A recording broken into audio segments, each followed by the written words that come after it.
Selamlar arkadaşlar, ben Age of Tactics. Sıfırdan başlıyoruz serisinin 4. videosunda sizlerleyim. Kasaba merkezini 17 seviye yapmamla bu videoyu oluşturacağımı söylemiştim. Şu an yapabilir haldeyiz. Şöyle göstereyim. Sadece pazar kaldı, bu hızlandırmayı tamamlayıp yapabiliriz. Kasaba merkezini 17 yaptığım takdirde şuradan size göstermek istiyorum. Birlik kapasitemiz 11.000'e çıkacak. Kahraman yuvası açılacak. Biz bu kahraman yuvasını açmak için 17. seviyeyi bekledik arkadaşlar.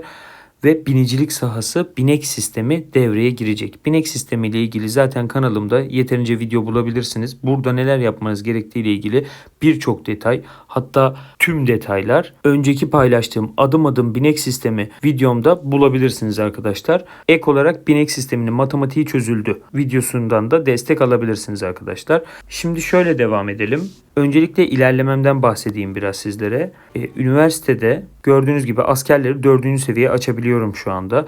Dediğim gibi yaptım. Yine 3 seviyelere getirdim. Fakat sadece burada şunu 4 seviye yaptım. Neden yaptım? İttifak Görkemi etkinliğinde 3 araştırma yapmamı istiyordu. Hızlıca buradan yaptım. Yani size bahsettiğim olay aslında gerçekleşti arkadaşlar. Birliklerde ise bunların seviyesini arttırmadım daha fazla.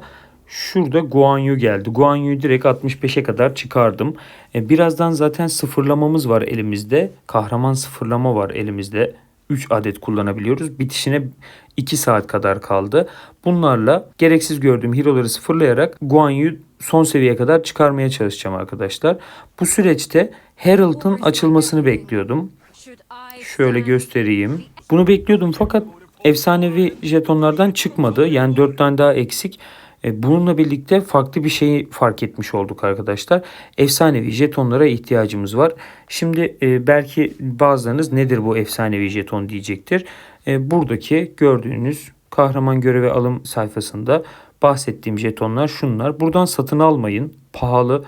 Şöyle basayım. Tanesi 2000 imparatorluk parası.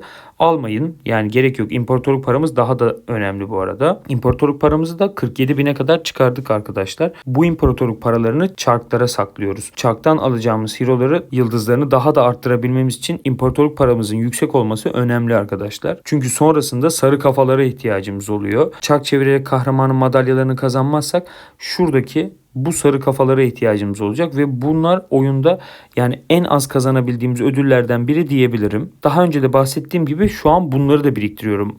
Kesinlikle efsanevi kahraman madalyalarını kullanmadan devam ediyoruz. Şimdi isterseniz birlikte şu şeyi tamamlayalım. 17. seviyeye geçelim. Önce şuradaki askerleri falan bir toplayayım.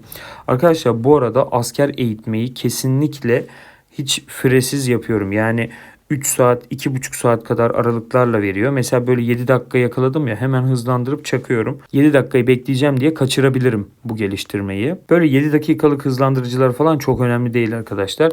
Şöyle envanteri de ufaktan bir göz atalım. Toplamda 20 milyon kadar özel kaynak sandığım olmuş. Hızlandırıcılarım da zaten kullandığım için, biriktirmediğim için bu durumdalar. Ama şu an elimizde yeteri kadar var. Arkadaşlar bu arada sürekli olarak toplamaya birlik gönderiyorum. Yani asla kesmiyorum onu. Çünkü ihtiyacımız oluyor. Kaynaklara çok ihtiyacımız oluyor. Bir önceki videoda gördüğünüz gibi zaten kaynağa sıkıştım. Kaynağımın ilk bittiği andı o. Yani kaynak yetersizliğine maruz kalmadan devam etmemiz gerekiyor bu sürece. Şimdi kaynak yetersizliğine maruz kalırsam ne olur?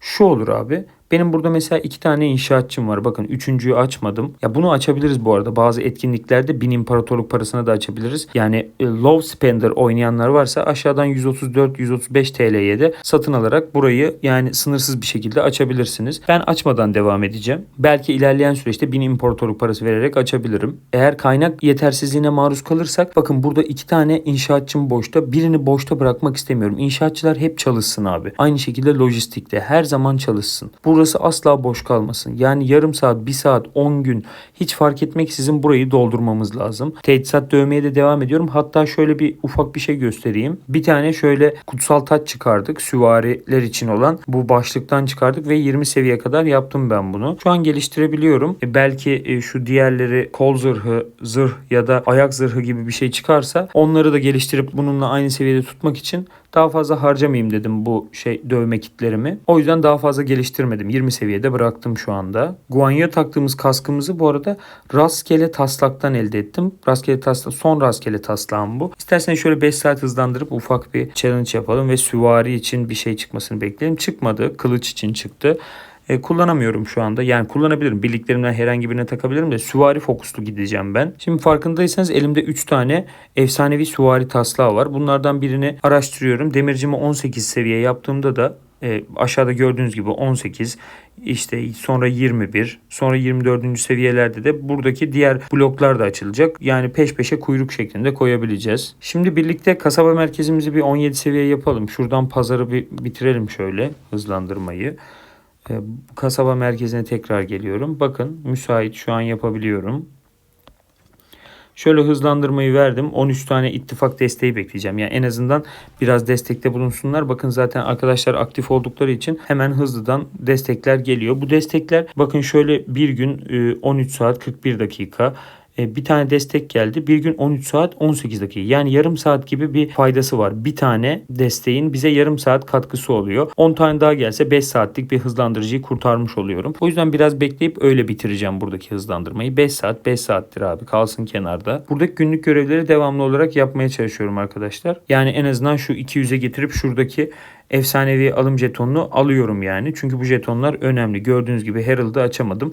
Ve de keşif sayfasından bahsetmek istiyorum. Arkadaşlar burayı hiçbir zaman ben yapılmamış şekilde bırakmıyorum. Her zaman buraya fokusum yani. Buradaki keşifleri kesinlikle her zaman yapmamız gerekiyor. Şöyle tamamlayalım beraber.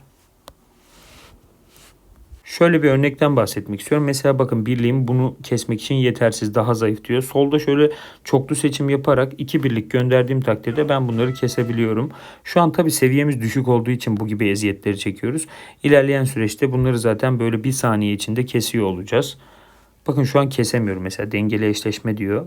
Ada taktiklerini 80 seviyeye kadar getirdim gördüğünüz gibi. Yani kendimi zorlayabildiğim seviyeye kadar gelmeye çalışıyorum. Çünkü bakın burada güzel ödüller alıyoruz. Yani başlangıç için iyi olan ödüller. Teçhizatları geliştirmek için dövme kiti veriyor. Kahramanlarımızın seviyesini arttırmak için TP kitapları veriyor. Ve de kahramanlarımızın becerilerini arttırabilmemiz için de beceri puanı toplayabiliyoruz. Bu demir göktaşlarıyla da teçhizatlarımızı basmamıza yarıyor. Bu da zaten bildiğiniz gibi demircilik hızlandırıcısı. Burayı yapabildiğiniz kadar ileriye doğru götürün arkadaşlar. Çünkü bakın buradan mesela 100 seviye olduğumda şu ödülü alacağım. 200 olduğumda bunu. Buradaki ödüller böyle çok kuvvetli ödüller değil ama yani ödül ödüldür abi. Daha iyisi seviyemiz arttıkça buradaki satın alınabilirlikler açılacak. Mesela 80 seviyede şu mor taslakları alabileceğim. Çok ihtiyacım yok ama aşağıdaki seviyeler daha önemli. 300'e, 400'e, 500'e geldiğimizde daha değerli ödüller alacağız. Fakat şimdi daha yolun başındayız. Erdem mağazasından herhangi bir şey alamıyorum. Savaşlara çok dahil olamadığım için. Bir de şu an serverda benden bayağı öndeler arkadaşlar. Geçenlerde sıralamamıza bakmıştık sanırım. Tekrar şöyle bir bakalım isterseniz. Güç sıralamasında 150. sıradayım. Bu sıralamada gerekli konumu alırız. Şimdi zamanla herkes doğru adımlarla ilerlemediği için bu fark kapanacaktır diye düşünüyorum. Mağazaya şöyle hızlıca bir göz atalım arkadaşlar. Doruk arenasından kazandığım bu gümüşlerle direkt olarak sarı kafa aldım bir tane. Ve başka bir şey almadım bakın. Size bu önemli demiştim. Efsanevi geliş geri ve alım jetonu önemli demiştim. Fakat sarı kafa, yani kahraman madalyası hepsinden önemli arkadaşlar. İttifak hazinesinden şöyle hızlandırıcıları aldım ve de birkaç şehir baskını yaptığımız için de ışınlanmalardan aldım 2 tane. Yine parıldayan mağazadan böyle gerekli olanların hepsini almaya çalışıyorum. Şimdi bakın burada bir görev görüyorum. Konuşlandırılabilir birlikler 2'yi aç diyor.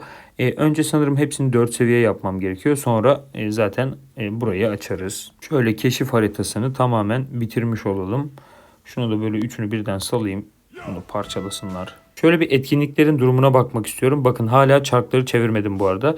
Neden? Çünkü ihtiyacım olan hero yok burada. Bunlarla ilgilenmiyorum. Stunzu ya da Elsit beni mutlu etmiyor. Araştırma merkez görevlerimizi tamamladık. Düşmüş sınır 1,5 saat içinde açılacak. Günlük kabile seferberliklerine katıldık arkadaşlar. Oranın günlük ödüllerini tam anlamıyla topladık. Zaten oyun size geri bildirimde bulunuyor. Diyor ki günlük tüm ödülleri topladın, artık yapma diyor. Yani yapmak size kalmış. Malzeme ödülü kısmını da 12. seviyeye kadar getirdim. Burayla ilgilenemedim ilerleyemediğim için ilerleyemedim. Burayı ilerletmenin de faydası var. Az önce de gördüğünüz arkadaşlar hızlandırıcılar ve kaynak veriyor burası. Şöyle at çiftliği, imparatorluk at çiftliği görevleri geldi 13 gün boyunca devam eden. Günlük girişlerinizde bu binek düdüklerini ve içgörü puanlarını toplayabilirsiniz arkadaşlar. Bunlar bineklerimizi oluşturmamızda ve geliştirmemizde destek olacak en önemli faktörlerden biri. Buraları zaten günlük giriş yaptıkça toplayabilirsiniz.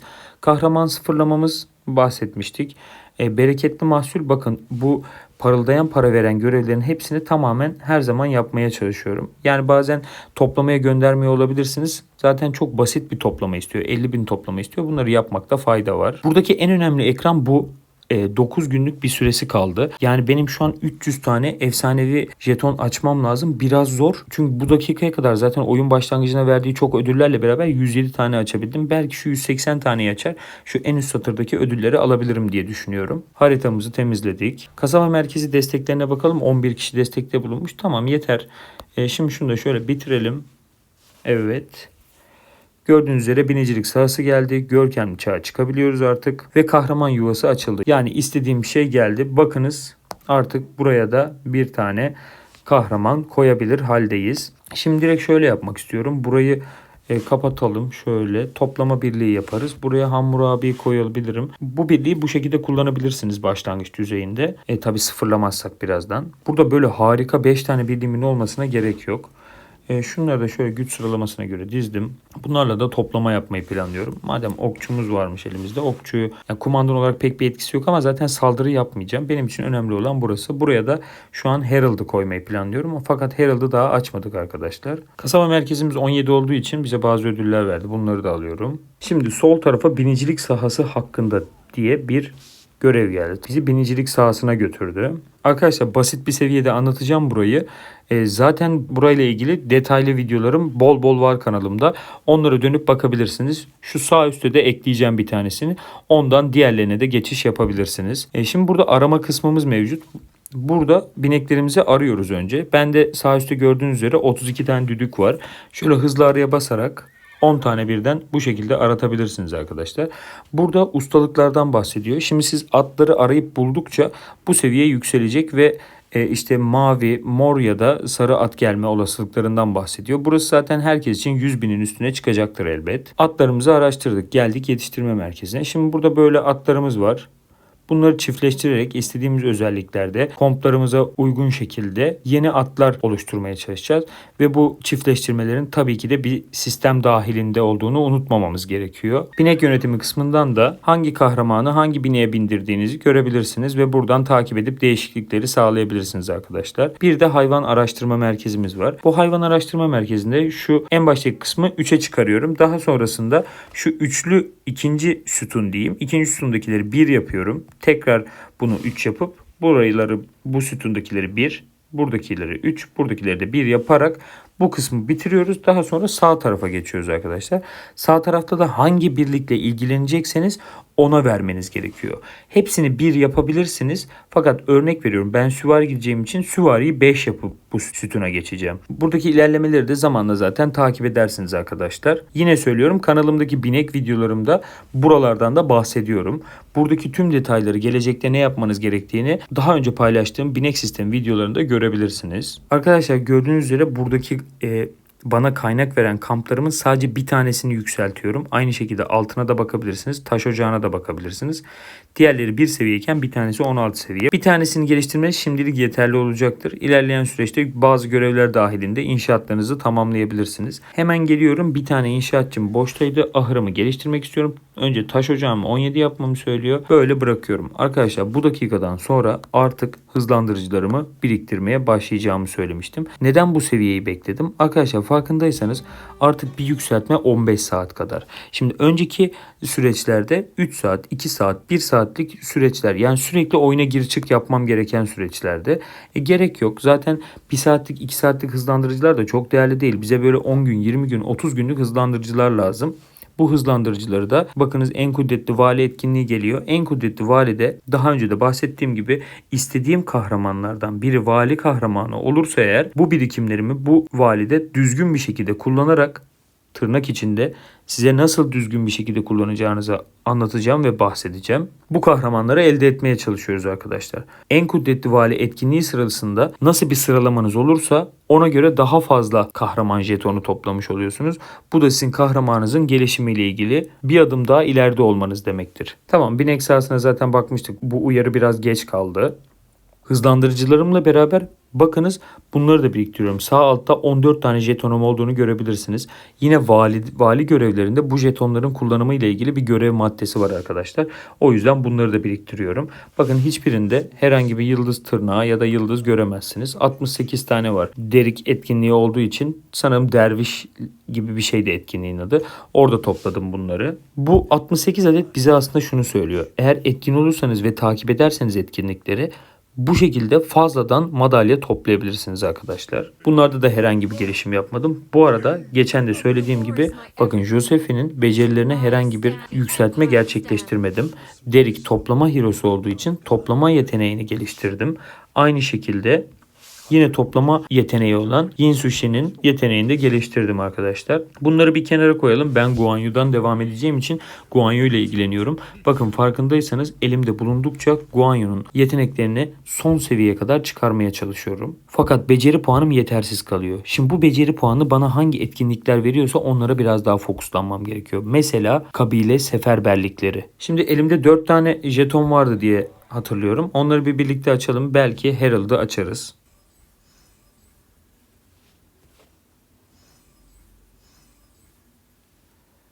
Bir tane Guan Yu jetonu geldi. Bir tane daha Guan Yu jetonu geldi. Umarım Herald da şöyle kart şeklinde çıkar. Kartlar 10 adet demek oluyor bu arada arkadaşlar. Çıkmadı. Yapacak bir şey yok. Şundan da 6 tane var. Şöyle hepsini birden açayım. Arkadaşlar ittifak görkemi etkinliğiyle beraber benden birlik eğitmemi istiyordu görev. Bakın burada 74.000 tane birinci seviye. Bu ikinci seviye önemli değil. 38.000 tane de üçüncü seviye birliğim mevcut şu an süvaride. Diğerlerinde bu kadar yok. Dördüncü ya da beşinci seviyeye getirdiğimde birliklerimi bu yukarıdakileri de terfi ettirerek direkt olarak 5 seviyeye çekmeyi planlıyorum. Yani şu yanılgıya düşmemeniz gerekiyor. Önce birden 2'ye, 2'den 3'e böyle tek tek terfi ettirmeyin. Abi bir kere birden 5'e geçirin, bitsin gitsin. Zaten elinizdeki adetler yeterli oluyor bu süreçte size. Şu noktadan birliklerinizin ne kadar olduğuna bakabilirsiniz. Bakın bende 36, 38 yani 36.000 bandında diğer birliklerim. Fakat süvarim ise 113.000 kadar var. Çünkü süvarimi geliştirip her yere, tüm fightlara, tüm savaşlara süvariyle gireceğim arkadaşlar. Arkadaşlar bu arada sürekli free to play diyorum ama eğer low spender oynayanlar varsa, yani düşük bütçeli ödeme yapanlar varsa oyuna ya da gerçekten ben biraz yatırım yapıyorum ve oyundan bu şekilde daha fazla zevk alıyorum diyenler varsa bana sorabilirsiniz. Hangi paketleri almamızda fayda var gibi sorularda bulunabilirsiniz. Yorumlara bunları iletebilirsiniz. Bana her zaman ulaşabilirsiniz. Aşağıda zaten WhatsApp topluluğumuzun linki de mevcut. Orada yine söylüyorum. Yeni başlayanlar başlığı altında bir oda da açtım. Ya herhangi bir genel odada da bunu konuşabiliriz. Fark etmez. Bana bir şekilde ulaşabilirsiniz. Genelde zaten videolara yapılan yorumlara hızlı bir şekilde yanıt vermeye çalışıyorum. Yani bana sorduğunuz sorularda yanıtsız kalmazsınız arkadaşlar. Çekinmeyin, gücenmeyin. Bu bir oyun. Ben bu oyunda sizden daha fazla süre geçirdim. O yüzden sizden daha iyi biliyor olabilirim şu an. Sizler de ilerleyen süreçte emin olun ki benim gibi bu oyunda yeterli bilgi sahip olacaksınızdır. Arkadaşlar şu kısımdan da hızlıca bahsetmek istiyorum. Şurada sefer bölümünde savaş alanı gazisi diye bir etkinliğimiz mevcut. Buradaki etkinliğin adımlarını tamamlamanızda fayda var. Gördüğünüz gibi size efsanevi jetonlardan veriyor. Burada böyle ekranları tamamladıkça, yani yolu tamamladıkça aşağıda meydan okuma modları açılıyor arkadaşlar. Bu modları tamamlarsanız da efsanevi kahraman sandığı veriyor ve bu sandıktan aşağıdakilerden birini seçebiliyorsunuz arkadaşlar. Bunların her biri 10 tane Josephine madalyası ya da 10 tane Jeanne d'Arc madalyası olarak karşımıza çıkıyor arkadaşlar. Ve bu meydan okuma modlarında seviyeleri mevcut. Bakın bu ilerlemeleri sağladıkça bu adımları da bu zorluk düzeylerini de tamamlayarak bu ödülleri tekrar toplayabiliyorsunuz arkadaşlar. Süreç devam ederken burada bazı başarılar elde ediyorsunuz ve yukarıdaki ibrede de gördüğünüz gibi sonunda bir ödül kazanıyorsunuz her seviyeyi tamamladığınızda. Buradaki ödüller böyle çok kuvvetli ödüller değil ama Bunları da alalım. Neden almayalım ki yani? Hikayeyi zaten tamamlamamız gerektiğini söylemiştim. Ben şimdi kasaba merkezine 17 seviye yeni çıkardığım için yeni bir sayfa daha açıldı. Burayı da videodan sonra tamamlarım. Ada taktiklerinden bahsetmiştik. Doruk Arenası. Doruk Arenası'nda arkadaşlar ben server'a biraz geç başladığım için server içi diğer kişiler benden bayağı bir önde. Bakın farkındaysanız birinci kişi 12 milyon gücünde, 6 milyon ve 4,5 milyon da onları takip ediyor. Biz daha 1 milyon gücüne gelmek üzereyiz. Buradaki ödüllerde günlük olarak ilk 50'ye girerseniz yeterlidir. Yani başlangıç olarak yeterlidir. Fakat ilk 10'a da girebiliyorsanız ne ala. Hafta sonunda ise size sezon ödüllerinden verecek. Her 7 günde bir bu sezon ödüllerini alıyorsunuz arkadaşlar. Son gün 10 tane hakkınızı biriktirip bu sıralamada birden ilk 10'a geçebilirsiniz ve ödüllerinizi fazla fazla toplayabilirsiniz. Ordu talimine gelecek olursak burası çok basit. Burada kütür kütür savaşabilirsiniz. Sonuca vardığınızda size şu gibi ödüller verecek ve günlük ordu talim parası kazanma miktarınız artacak. Bu paralarla da yine mağazadan ordu talimi kısmından bazı şeyler alabilirsiniz. Araştırma hızlandırıcılarını almanızda fayda var. Eğer şu an savaşıyorsanız da aktif savaş halindeyseniz de bu bonusları alabilirsiniz. Bu bonuslardan biri saldırıyı %10 arttırıyor. Diğeri ise savunmayı %10 arttırıyor. Kahramanları sıfırlayacağımı söylemiştim. Az önce bir video kaydı sorunu yaşadık. Ben burada Hammurabi'yi, Jindark'ı ve Seong'u sıfırladım arkadaşlar. Zaten Jindark ve Seong çok ileride değildi. Fakat başka sıfırlama ihtiyacı duyduğum bir şey yok şu an. Josephine'i sıfırlamadım çünkü savaş alanı gazisinde Josephine'le devam edeceğim. Ve oradaki ödülleri de Josephine'le devam ederek toplamak istiyorum. Bu sıfırlamalar sonucunda edindiğimiz TP'lerle Guan Yu 70 seviyeye getirdim arkadaşlar. Ve ürettiğimiz bir diğer teçhizatı 19 seviyeye getirdik. Zaten bahsetmiştim, bunu yükseltmek istemiyorum demiştim. Başka bir şey geldiğinde onu yükseltirim diye. Bunu da 19 seviyeye getirmiş olduk. Ve de teçhizat üretiminde bir kutsal taş daha ürettik. Bunu da bakın şurada bir tane vererek artık süvarilerin can bonusu özelliğini de açabiliyorsunuz. Buyurun birlikte açalım. Şöyle açıldı. Bakınız gördüğünüz üzere efsanevi magma kristalleri burada devreye giriyor. Burada da teçhizatlarınızın yıldızlarını kasıyorsunuz. Şöyle birlikte bir basalım. Süvari can bonusunu %3 arttırdık. Şimdi ise birim kapasitesini arttırmak için 3 tane daha kutsal taca ihtiyacım var. Bu süreç bu şekilde devam edecek arkadaşlar. Ben süvari teçhizatlarımı 4 yıldızın sonuna kadar getirmeyi planlıyorum. Az önce gördüğünüz efsanevi magma kristallerini de hazine avı etkinliğinden alabilirsiniz. Şu an görünürde yok gibi. Şu haritaya bakayım. Şu muydu? Evet, hazine avı etkinliğinden alabilirsiniz arkadaşlar. Şu da efsanevi şimşek kristalleri de 4. yıldızı geliştirirken ihtiyacımız oluyor. Yine daha önce katıldığım hazine avı etkinliğinden bundan 10 tane edinmiştim. Zaten 60 tane de bundan vardı. Şimdi 32 tanesini birlikte kullandık. Yani yine dediğim gibi etkinliklerin ödülleri önemli arkadaşlar. Bu haritayı lütfen takip edin ve burada etkin rol oynamaya çalışın. Ufak bir tüyo olarak size şunu söyleyebilirim. Burayı bazılarımız gözden kaçırıyor. Şu sol üstteki 36 adet görünen köylülerimizin sayfasına girdim şu an. Şurada süre sınırlı atama kısmı var. Bu atama kısmında farkındaysanız 5 farklı seçim yapabiliyorum. Burada ben genelde görev harekatı, artan toplama ve de tabii ki geçici dinlenmeyi yapıyorum. Arkadaşlar geçici dinlenme 3 tane köylünüzü vererek size 50 dayanıklılık kazandırıyor ve bu dayanıklılıkla kabileler keserek TP kazanabilirsiniz ve yine ilerleme katledebilirsiniz. Görev harekatı ise 6 köylümüzü alıyor ve tüm bina kuyruklarını 2 saat hızlandırıyor. Artan toplamada da yine 3 köylü vererek 12 saatlik kaynak üretimine denk gelecek kadar kaynak elde edebilirsiniz arkadaşlar. Arkadaşlar bir sonraki videoda Herald'ı büyük ihtimalle açmış olacağım ve de bu Herald'ı Guan Yu birliğimdeki buradaki boşluğa yerleştireceğim. Büyük Darius bizi bir müddet kurtaracak. Büyük Darius bu birlikte istediğim bir kahraman değil fakat kendisi savaşçı süvari bir kahraman olduğu için onu burada bir süreliğine bulundurabilirim. Ne zamana kadar? Şu anda çarkta Atilla yok. Atilla'nın gelmesini bekliyorum. Zaten bu çarklarımızı ve imparatorluk paralarımızı da Atilla çarkı için bekliyoruz arkadaşlar. Atilla çarkı geldiğinde hepsini kullanıp Atilla'yı da alacağız ve de Guan Yu Herald ikilisinin ardına Atilla'yı koymuş olacağız arkadaşlar. O zamana kadar ne kadar çok imparatorluk parası biriktirirsek Atilla'mızda da o kadar fazla kahraman jetonu almış olacağız. Ve de Atilla'mız da o kadar güçlü olmuş olacak arkadaşlar. Ben bir sonraki videoya kadar buradaki kahramanların, yani süvari kompumdaki kahramanların binekleriyle de ilgilenmiş olacağım. O zaman büyük ihtimalle kasaba merkezimizi 18 seviye yapmış oluruz. 18 seviyede de gördüğünüz gibi mühür yüzükleri açılıyor. Bu mühür yüzüklerinden de zamanı geldiğinde sizlere bahsetmeyi düşünüyorum arkadaşlar. Bugünkü videonun sonuna geldik. Oyuna yatırım yapmak isteyen arkadaşlar varsa benimle iletişime geçebilir. Burada en verimli alışverişi nasıl yapabileceğimizi, hangi paketleri almamız gerektiğine dair bilgilendirmeyi ben kendilerine yapabilirim. Yani evet, free to play bir video çekiyoruz ama düşük bütçeli harcama yapanlara ya da gerçekten harcama yapmak isteyenlere de yardımcı olurum arkadaşlar. Video içerisinde de söylediğim gibi bana her zaman sorularınızı iletebilirsiniz. Yorumlarda buluşalım. Arkadaşlar takipte kalın. Bu seri sizi doğru adımlarla, doğru stratejiyle iyi bir noktaya getirmek için var. Görüşmek üzere, taktikle kalın.